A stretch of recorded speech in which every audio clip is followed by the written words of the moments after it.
Hello നമസ്കാരം. ALG gardening ചാനലിന്റെ പുതിയൊരു വീഡിയോയിലേക്ക് എല്ലാവർക്കും സ്വാഗതം. ഇന്നത്തെ വീഡിയോയിൽ നമുക്ക് ഈ ഒരു വെറൈറ്റി തക്കാളി എങ്ങനെയാണ് വളർത്തുന്നതെന്ന് നോക്കിയാലോ.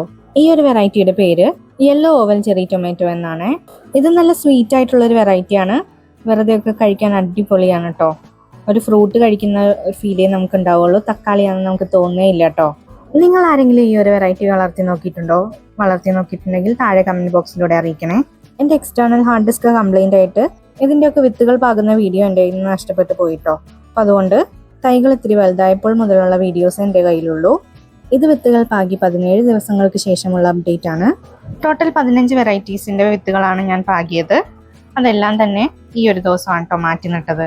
കുറേ എണ്ണം മാറ്റി നടാനുള്ളത് കൊണ്ട് തന്നെ വൈകുന്നേരം തുടങ്ങിയ പണിയാണ്, പക്ഷേ രാത്രിയായിട്ടാണ് കേട്ടോ തീർന്നത്. തൈകൾ ഞാൻ മാറ്റി നടുന്നത് ഒരു 12x12 സൈസ് വരുന്ന ഗ്രോ ബാഗിലാണ്. 2 തൈകളാണ് കേട്ടോ ഞാനൊരു ഗ്രോ ബാഗിലേക്ക് മാറ്റി നട്ടത്. ഈ ഒരു ഗ്രോ ബാഗിൽ ശരിക്കും പറഞ്ഞാൽ ഒരു ചെടിയെ നടാൻ പാടുള്ളൂ.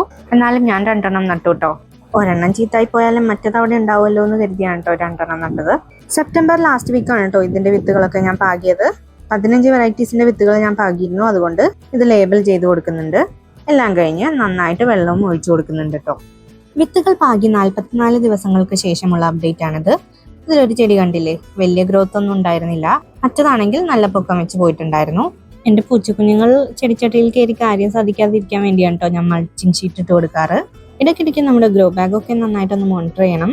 ഇതുപോലെ കളകളൊക്കെ പിടിച്ച് നിൽക്കുന്നുണ്ടെങ്കിൽ പറിച്ച് കളഞ്ഞേക്കുക. പിന്നെ ഉണക്ക ഇലകളൊക്കെ ഉണ്ടെങ്കിൽ അതും പെറുക്കി കളഞ്ഞേക്കുക.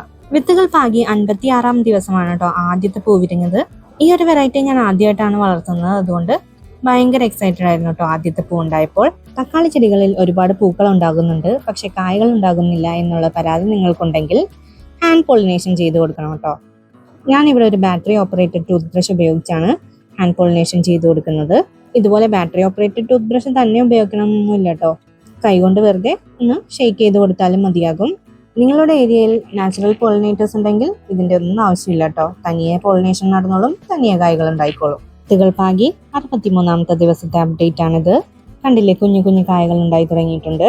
തക്കാളി ചെടികളിൽ പൂകൊഴിച്ചിലും കായ്കൊഴിച്ചിലും ഒക്കെ ഉണ്ടെങ്കിൽ അതിനെന്തൊക്കെ പരിഹാരങ്ങളാണ് ചെയ്യേണ്ടത് എന്നതിനെ പറ്റി ഒരു ഡീറ്റെയിൽഡ് വീഡിയോ ഞാൻ പോസ്റ്റ് ചെയ്തിട്ടുണ്ട്. ആ വീഡിയോ കാണാത്തവരൊന്ന് കണ്ടു നോക്കണേ. വീഡിയോയുടെ ലിങ്ക് ഡിസ്ക്രിപ്ഷൻ ബോക്സിലും ഐ ബട്ടണിലും കൊടുത്തേക്കാം. വിത്തുകൾ പാകി 80 ദിവസങ്ങൾക്ക് ശേഷമുള്ള അപ്ഡേറ്റ് ആണ് ഇത്. ചെടിയാണെങ്കിൽ പൊങ്ങി പൊങ്ങി ഇതേ അങ്ങ് മുകളിൽ വരെ എത്തിയിട്ടുണ്ട്. ഇതൊരു ഇൻഡിറ്റർമിനേറ്റ് വെറൈറ്റി ആയിട്ടുള്ള തക്കാളിയാണ്. അതുകൊണ്ടാണ് കേട്ടോ ഇതുപോലെ പൊക്കം വെച്ച് പോകുന്നത്. നിങ്ങൾ ഈ വെറൈറ്റി തക്കാളി വളർത്തുകയാണെങ്കിൽ ഇതുപോലെ നല്ലൊരു പൊക്കമുള്ളൊരു സപ്പോർട്ട് കൊടുത്തിട്ട് വേണം കേട്ടോ വളർത്താൻ. 89-ാം ദിവസമായപ്പോൾ ഇത് ആദ്യത്തെ തക്കാളിയൊക്കെ പഴുത്തു തുടങ്ങിയിട്ടുണ്ട്. ഇത് 4 കൂടി ഒരുമിച്ച് പഴുത്തു കഴിഞ്ഞിട്ട് വിളവെടുക്കാമെന്ന് കരുതിയിട്ടോ.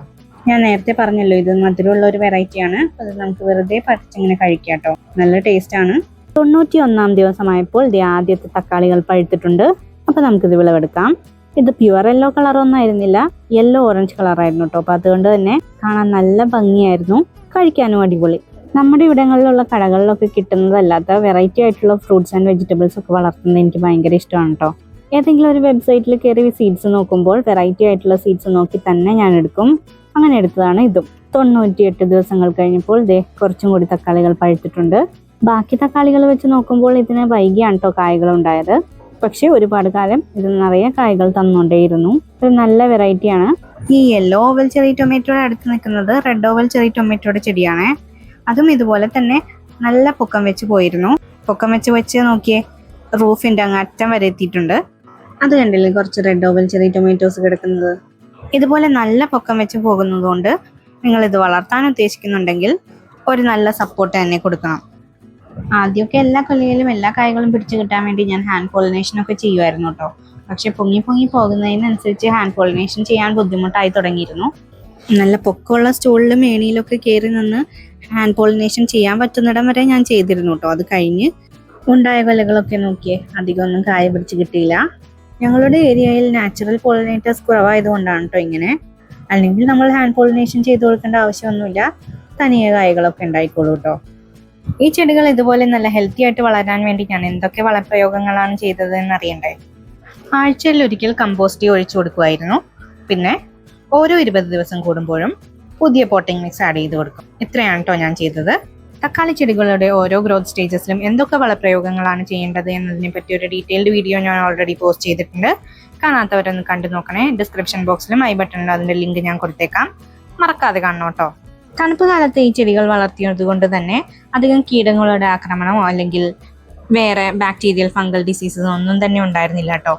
ഇനി നിങ്ങൾ വളർത്തുന്ന സമയത്ത് എന്തെങ്കിലും കീടങ്ങളുടെ ആക്രമണം ഉണ്ടെങ്കിൽ തക്കാളി ചെടികളെ എന്തൊക്കെ കീടങ്ങളാണ് ആക്രമിക്കുന്നത്, എന്തൊക്കെ പരിഹാരങ്ങളാണ് ചെയ്യേണ്ടത് എന്നതിനെ പറ്റി ഒരു ഡീറ്റെയിൽഡ് വീഡിയോ ഞാൻ പോസ്റ്റ് ചെയ്തിട്ടുണ്ട്. അത് കണ്ടു നോക്കിയാൽ മതി. ആ വീഡിയോയുടെ ലിങ്ക് ഞാൻ ഡിസ്ക്രിപ്ഷൻ ബോക്സിലും ഐ ബട്ടണിലും കൊടുത്തേക്കാം. പിന്നെ തക്കാളി ചെടികളിൽ ഉണ്ടാകാൻ സാധ്യതയുള്ള വൈറൽ ഫംഗൽ ബാക്ടീരിയൽ ഡിസീസസ് എന്തൊക്കെയാണ്, അതിനുള്ള പരിഹാരങ്ങൾ എന്തൊക്കെയാണ്, ട്രീറ്റ്മെന്റ് എന്തൊക്കെയാണെന്നുള്ളതിനെ പറ്റി ഡീറ്റെയിൽഡ് വീഡിയോ ഞാൻ പോസ്റ്റ് ചെയ്തിട്ടുണ്ട്. അതും കാണാത്തവരൊന്നും കണ്ടു നോക്കുക. ഡിസ്ക്രിപ്ഷൻ ബോക്സിലും ഐ ബട്ടണിലും ഞാൻ ലിങ്ക് കൊടുത്തേക്കാം. തക്കാളി കുക്ക് ചെയ്ത് കഴിഞ്ഞാലുള്ള ടേസ്റ്റ് എനിക്ക് ഇഷ്ടമല്ല കേട്ടോ. അതുകൊണ്ട് എനിക്ക് പച്ചയ്ക്ക് തിന്നുന്നതാണ് ഇഷ്ടം. അത് പുളിയുള്ളതായാലും പുളിയില്ലാത്ത തക്കാളി ആയാലും എനിക്ക് പച്ചയ്ക്ക് തിന്നുന്നതാണ് ഇഷ്ടം. ഈ ഒരു വെറൈറ്റിയുടെ സീഡ്സ് ഞാൻ വാങ്ങിച്ചിട്ടുള്ള വെബ്സൈറ്റിന്റെ ലിങ്ക് ഞാൻ താഴെ ഡിസ്ക്രിപ്ഷൻ ബോക്സിൽ കൊടുത്തേക്കാം. താല്പര്യമുള്ളവർക്ക് വാങ്ങാവുന്നതാണ്. ഞാൻ ഇടയ്ക്കിടയ്ക്ക് ഗാർഡനിൽ പോകുമ്പോൾ വെറുതെ പറിച്ചു തിന്നു കേട്ടോ. എനിക്ക് ഭയങ്കര ഇഷ്ടപ്പെട്ടു ഈ ഒരു വെറൈറ്റി. ഇത് കണ്ടില്ലേ, ചെടികൾ വളർന്ന് മുകളിൽ വരെ എത്തിക്കഴിഞ്ഞപ്പോൾ മുകളിലേക്ക് സപ്പോർട്ടില്ലല്ലോ, അതുകൊണ്ട് അത് മറിഞ്ഞ് താഴേക്ക് വീണിരുന്നു. അങ്ങനെയുള്ള 2 കൊമ്പുകളാണ് കേട്ടോ ഇത്. സപ്പോർട്ട് കിട്ടാതെ തനിയെ താഴേക്ക് വന്നതാണ്. ആ തക്കാളികൾ കണ്ടില്ലേ മുകളിലേക്ക് ഇരിക്കുന്നത്. എല്ലാ വിളവെടുപ്പൊന്നും ഞാൻ വീഡിയോ എടുത്തില്ല കേട്ടോ. ഞാൻ നേരത്തെ പറഞ്ഞല്ലോ, രാവിലെയും വൈകിട്ടൊക്കെ ഗാർഡനിൽ പോകുമ്പോൾ ഞാൻ ഇത് ഇടയ്ക്കിടയ്ക്ക് പറിച്ച് തിന്നും. നല്ല ഡാർക്ക് ഓറഞ്ച് കളർ ആയിരിക്കുമ്പോഴാണ് കേട്ടോ നല്ല മധുരം ഉണ്ടാകുന്നത്. ഒരു ഫ്രൂട്ട് കഴിക്കുന്ന പോലെ തന്നെ നമുക്ക് എൻജോയ് ചെയ്ത് കഴിക്കാൻ പറ്റുന്ന ഒരു തക്കാളിയാണത്. ഇവിടെ ഞങ്ങൾക്ക് എല്ലാവർക്കും ഇഷ്ടപ്പെട്ടു കേട്ടോ. അപ്പോൾ ഇതായിരുന്നു ഇന്നത്തെ വീഡിയോ. ഈ വീഡിയോ നിങ്ങൾക്ക് ഇഷ്ടപ്പെട്ടു എന്ന് കരുതുന്നു.